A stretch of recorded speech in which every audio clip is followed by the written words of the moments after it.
Hello everyone, welcome back. You're watching Empyrion Galactic Survival episode 190. I'm Enigmius and today we're continuing with the USS Discovery build. In this case we are going to be focusing mostly on the refinement of the deflector dish. Viewer was kind enough to point out to me that it's the deflector dish that we've been working on, not the Bussard collector, which makes a lot more sense and is a lot easier to say for some reason. I don't know why it is, but it is for me. I had to kind of stop and think whether I wanted to do the refinement process for this, the rough-in, sort of the indentation in the hull where the deflector dish is going to go, or if I wanted to just skip directly to the deflector dish and do the smoothing there. And I realized that it was probably not really going to be that much of a difference between the two. I mean, it's basically just taking a look at all of these blocky collections and smoothing them off with the blocks that are available to us. I've done this several times in the past, numerous times in the past. It's basically just knocking the rough edges off of everything until it looks a little bit more deliberate and a little less voxel, if we can call it that. Ultimately, most of this is not going to be seen once the deflector dish is in place, because there's not going to be that much of a gap between the two. So you'd have to really go out of your way to get in between the two to see what we did in this area here, and also on the back side of the deflector dish itself. So we could have skipped a lot of this. I guess you could say we didn't have to do it, but it was just one of those things. I wanted to do it, and I'm glad that I did it, because as you can see, just looking at what we've got going on now, it's not especially round. It's got a definite diamond sort of shape to the profiles that we're doing. It's not really following the contour that I'd hoped it might. And by doing this in an area that's not especially especially visible, it gave me an opportunity to kind of figure out what's working and what's not with this specific approach to doing the smoothing, so that when we get around to the deflector dish, it'll be a little bit closer to what I had in mind from the beginning. In the end, the reason why I'm spending so much time on this is because it's sort of the last major detail that's likely to be a substantial challenge, just because of the shape of it. There's all kinds of crazy stuff we can do with the central hull section of the ship, because as I've mentioned previously, we aren't going to be following the design of the actual USS Discovery, because we don't have room for it. The game won't allow us to build a ship that large, so we get a little bit of liberty to decide what we want to do with the main body section, but at the same time try and keep it true to the style of a lot of the ships that you see in that specific series. There's been a lot of things that the people behind that series have done that's kind of reinventing the way people look at the Star Trek universe. Klingons, for example, if you haven't seen the series yet, when you see the Klingons, you'll know exactly what I'm talking about. It was a bit of a shock for those of us who are familiar with the Star Trek universe to see what the Klingons look like in the series, and the ships are the same. They to me look more advanced than the ships that would come 10 years later. So we have that certain little bit of liberty to mess around and have some fun with the design of that central hull section. But we also have sort of the obligation, if we're going to call it the Discovery, to try and keep it in line with something that you might see in that universe. So once we get this deflector dish section complete, or at least roughed in to the point where it's just minor refinements between now and completion of the build, the rest is going to seem, I think, quite a bit easier. Even trying to duplicate the nacelles as closely as we possibly can to what you see in the series is going to seem like a pretty minor task compared to this forward deflector dish. Now it's getting to the point where we've got this ellipsoid, as it was described on plots.co.uk. You can build it out from one end like we did, and we kind of work our way back, and it kind of resembles in certain ways a sphere, just the way things go together. But then you eventually get to the point where, as you can see on the top area where we're working, it kind of does that transition to a more elongated sort of shape. It's really, really difficult in a voxel kind of scenario to make that a smooth transition from the more bulbous front section to the top section, but it's not going to be an enormous undertaking. We just have to be a little bit aware that there is a transition taking place, and to account for that as early as possible so that we can smooth it off. And that's what we're doing here, is we're making that first steps towards that transition. Ultimately, I was pretty happy with the way this turned out. Again, allowing for the fact that a lot of it is going to be concealed. And then what I did after I finished recording this is I actually went in and I put in the deflector dish.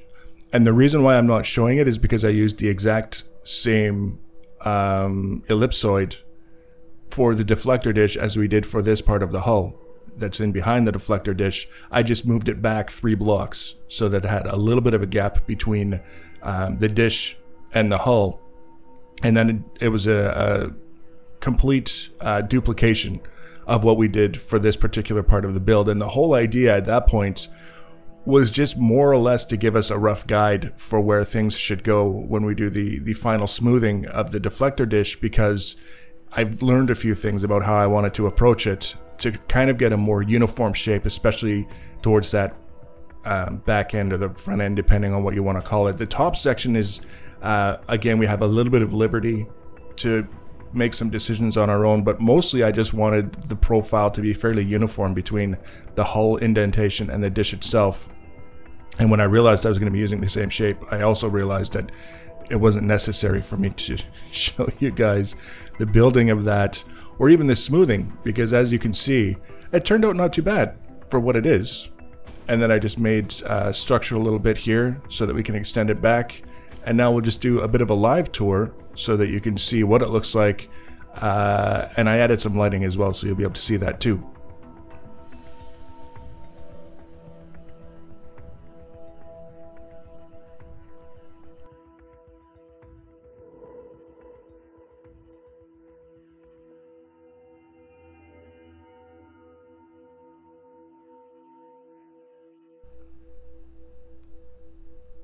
And this is what it looks like when it's mostly done. I don't want to declare it absolutely complete just yet, but we're getting there. The majority of the structure is in place.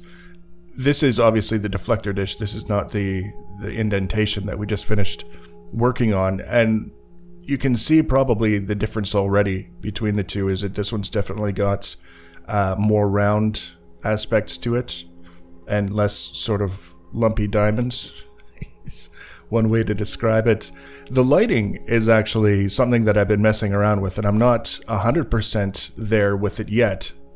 But the whole idea is that I wanted to have it multiple colors, and you can't really do it with the paint in a way that's, I think, going to work necessarily the way that I would like it to, just because it's voxel. It's still voxel with the paint, and I wanted something that was a little bit more organic and a little bit more refined in the transitions between the different colors. So what I've got right now, you can see this light in the middle is a light blue color, the exact same color that's producing this shade over here. And then we've got these corner lights all the way around that are red. And then we've got the blue lights around again, kind of making that transition. So between all of those different things, we've got a slightly more interesting looking deflector dish than we would if we had just basically built it and painted it and textured it and did all those things that we can normally do. So I'm going to keep coming back to the lighting and tweaking it, adjusting it, adding more lights where it makes sense, changing colors, doing whatever it takes to get it to the point where I'm 100% satisfied that it's the best that I'm going to be able to do, and then that part will be done. The other part that I have to work on is this edge, basically the edge all the way around. We have to smooth it off and try and make it look a little bit more refined, a little bit more complete than what we have now. That won't be necessarily an especially difficult thing to do. but I do want to take my time on it because it's going to be one of those things that's it's on the leading edge of the structure, so it's going to be easily visible at any different number of angles, and I want to make sure that it's reflecting something where I put in the effort and not something where I just kind of left it like it is, for example. And then the last thing is the transition from that roughed in section for the indentation in the hull up to the front of the main hull section. And I can get some more light in here. I've already started and I'm pretty happy with the way that it's going so far. Much like the deflector dish itself, I want to make sure that I get rid of these rough edges along there and all the way down. And at the same time, I again have that little bit of liberty where I don't necessarily have to make it follow the contour of the deflector dish all the way out. But whatever doesn't follow that contour, as you can see, it's very easy to see back there.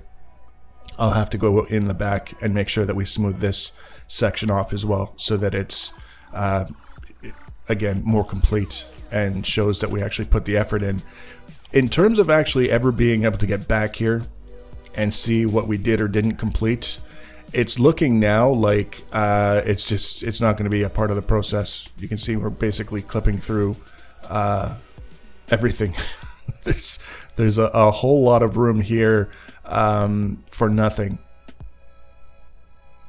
And if we were to try and modify this so that we had room to smooth it off, we would either have to move this whole indentation in the hull back, which is really not something that I'm prepared to do, or risk pulling blocks out from this part here where we spent all this time getting this set up the way that we like it, and then we start working on the other side and find out that things are a little bit too thin to be able to change anything on the other side and give ourselves enough room to finish smoothing it off on the side that nobody's really going to see. So we will be working in this area where it's easily visible, but in the extreme back section where you'd have to be nuts to go digging around back there for any reason, I'm just going to leave it. I'm not going to put a whole lot of time and effort into it. Like I said, when it came to the time that we spent smoothing things off in the indentation, it was as much a trial run as anything else, and from that we were able to come up with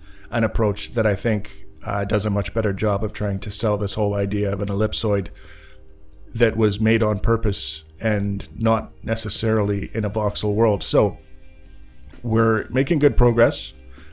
You'll probably see some progress in the next episode on the deflector dish itself, but mostly we're going to start working on this central hull area. Finishing the transition from this deflector dish area, this whole area, to the main hull itself. You can see that's as far back as we can go, that red X back there, and these red arrows over here, there, and one in the back. Those are as far out to the side as we can go. So whatever we build for the main hull section has to keep that in mind. The one thing that we have to have, aside from the elements that will hold the nacelles, is a shuttle bay. And the shuttle bay on the Discovery is really not very large, so we don't have to build something that's going to hold fleets and fleets of ships and capital vessels and all that other stuff, but we do have to have something that's built into this thing that resembles kind of an open shuttle bay design. And then that's really it. We're going to have enough room in the interior for people who get the blueprint. They want to fill it out, do whatever they want. They can do that. They'll have room for lots and lots of things. And the other thing is we have to have enough RCS units and generators and thrusters to make the thing go, because I was trying to maneuver this thing a little bit so that we could catch the light from the sun, at least on the top side while we were building. And I'll tell you what, 5 RCS doesn't get you very far for a ship this size. So obviously we're going to need a lot of those. So we've got the equipment to put in place, we've got the main hull to finish, the nacelles to duplicate, and then we'll be getting pretty close to the blueprint time. So if you want to be notified about the next and future videos in this series, the easiest way to do that is to subscribe to my channel or follow me on social media. Links for social media are always in the information section below the video. Feel free to leave your comments and feedback. Thanks for watching, guys, and take care.